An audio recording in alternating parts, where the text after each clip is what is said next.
Abraham की training नूह के परिवार में हुई थी। नूह का सेवक था अब्राहम और सेम का सेवक था। आप ध्यान रखना है, जो डीपली बता रहा हूं मैं आपको।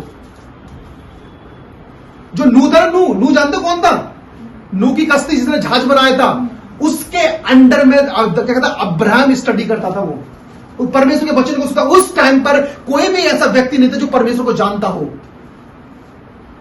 ऐसा कोई व्यक्ति नहीं था कि परमेश्वर को जानता हो। लेकिन पृथ्वी के अंदर सिर्फ दो ही व्यक्ति थे जो कि बाइबल बताती है। कौन थे? नूह और क्या कहता है और सेम। और उसके बेटे कहीं कहीं अच्छे जा रहे थे और कहीं कहीं बुरे जा रहे थे।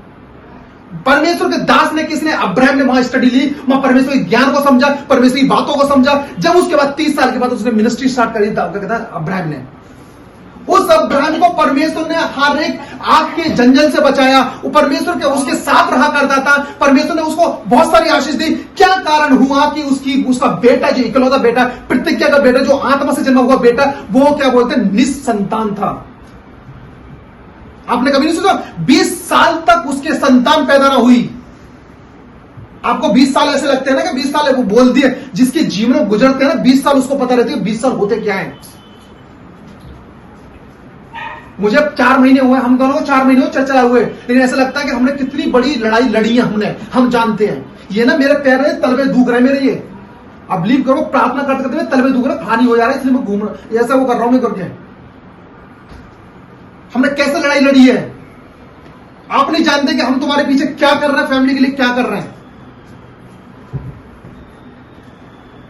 20 साल सोच के देखो, 20 साल किसी की व्यक्ति के अंदर कोई एक बीमारी हो, 20 साल का कुछ गुजरा हो, उसकी जिंदगी कहां रहेगी। और रिबका ने कितने बच्चों को देखा होगा कि देखिए इसका बच्चा हो रहा है, उसका बच्चा हो रहा है, लेकिन मेरा ही बच्चा नहीं हो रहा।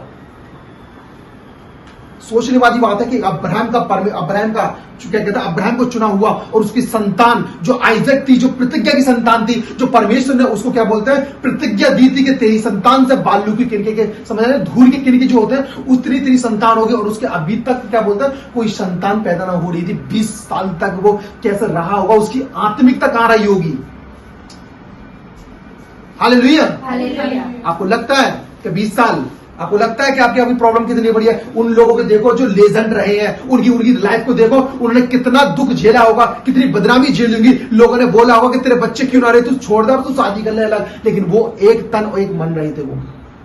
अब कारण क्या है यहां पर, यहां सोचने वाली बात है। कारण क्या है कि आइजक क्या कहता है, आइजक के कोई संतान पैदा नहीं हुई 20 साल तक। ऐसा क्यों कारण था? क्यों परमेश्वर ने उसको क्या बोलता उसकी कोख को बंद कर रखा था? क्योंकि परमेश्वरी कोख को बनाता, उस परमेश्वरी बंद करता है। कारण क्या था? हम पढ़ते हैं, यदि उत्पत्ति हम पढ़ेंगे ना, जब आइजक को बुलाया, आइजक की जब शादी हो रही थी और उस रिबका को बुलाया जा रहा था, तो उसका एक भाई था रिबका का। कौन था? लाबान। एक लाबान व्यक्ति था। और लाबान व्यक्ति कौन था? जादू टोना करने वाला व्यक्ति था, भयंकर जादू टोना करने वाला, जो कि पिशाचों की सेवा करता था वो, और क्या कहते दुष्ट आत्माओं की सेवा करता था, और क्या कहते तंत्र मंत्र बताया करता था, लोगों को श्राप दिया करता था। इस तरीके से उसका क्या कैरेक्टर था लाबान का।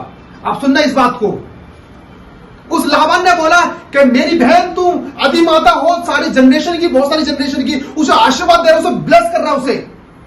लेकिन वो ब्लेस, एक बात ध्यान रखना, जो भी व्यक्ति क्या कहते हैं, जो भी बाबा होते हैं, जो भी जादू टोना करने वाले होते हैं, एक विश्वासी को यदि वो उसके कहते हैं आशीष देते हैं, वो आशीष नहीं, वो उसके लिए श्राप बनता है। अब भूलना मत कभी किसी बात को। यदि आप जादू टोना करने वाले के पास जाते हो, या किसी बाबा के पास जाते हो, या कोई ऐसी चीज के पास जाते हो जो कि आपको क्या दुष्ट आत्मा की पूजा करता है, जो अपने बेटों की बलि चढ़ाता है, या कुछ भी सही, आप जानते हो बाइबल के अंदर दुष्ट आत्मा किसको बोला गया है? आप जानते हो, जो इनके पुजारी होते हैं। ध्यान रखो, यदि आपको वो आशीर्वाद देते हैं, एक विश्वासी को अगर वो श्राप लगता है,